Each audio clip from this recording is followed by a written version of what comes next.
The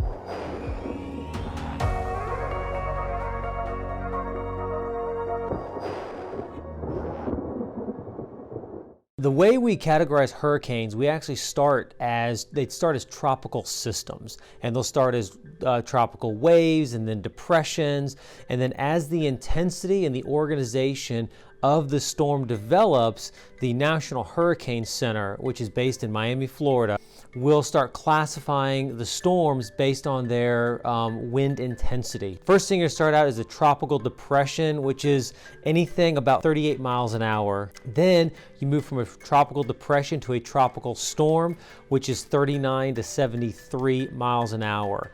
Once you get up to this tropical storm, you're going to start seeing dangerous winds, rain, and then it could pick up some light debris and throw it around. Think of a tropical storm as a really, really bad thunderstorm. Then we move into a Category 1 hurricane. Category 1 hurricane is 74 to 95 miles an hour. After that, you're in the Category 2 storm, which is 96 to 110 miles an hour. Once again, everything just ramps up and intensifies.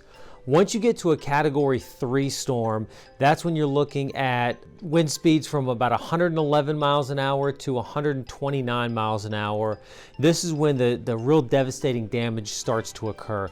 This is what the National Hurricane Center refers to as major hurricanes. And as they move forward, once again, those wind speeds increase. Category 4 is 130 to 145 miles an hour. Category 5 is 157 miles an hour and up.